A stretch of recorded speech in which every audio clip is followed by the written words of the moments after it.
So I showed in the picture how we had our cotton here that showed us the path to follow with our warp. And now I'm just going to show you how to do it. So the first thing is, just like when you're doing your regular warping, direct warping, we're just going to go right into the slot that we want. Now normally what we would do is we would take both of those ends, we'd loop them on our loop, and we'd be done. But what we're going to do here is we're really just taking one end, we're following our path,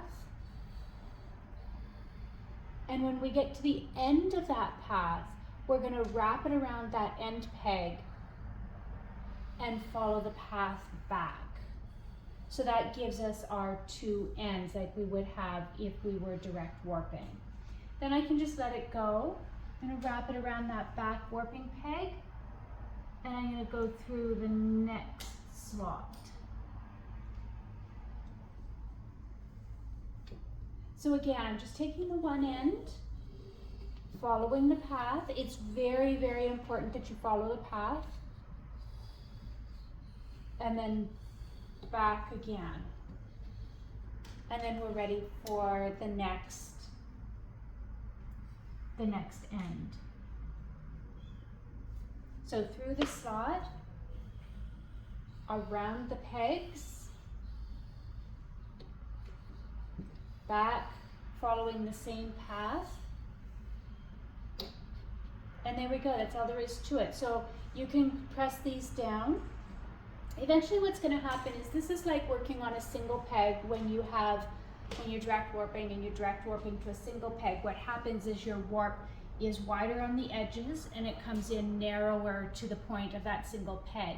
So what we are going to do partway through this is after I get about this much warp on, I'm going to change the path, but I'm still going to make sure it's 90 inches, and I'm going to make sure that nothing is tangling or crossing. So I'm going to have 3 different warping paths on my warping board, and I'll show you, there'll be a picture of it or a video of it so that you can see. Now what I'm going to do is I'm going to bring the camera closer. I'm going to zoom right in so you can see maybe a little more clearly what I'm doing.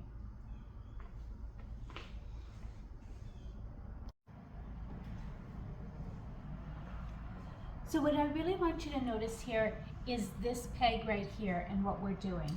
So I'm bringing my yarn around my back warping stick, pulling it with my heddle hook through the slot, taking that one end, and I'm just following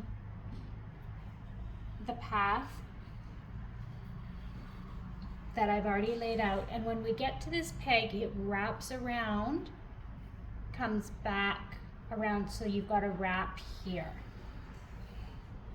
And then follow the path back.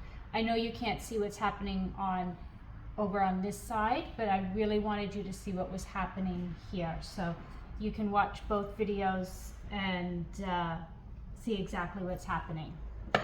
So again, I've just got the one thread here, wrapping it around. It goes around that final peg, back around that one. That way when we're done, we can just pick this up and braid it or whatever it is we're going to do when we do our winding, to wind our warp onto that back beam.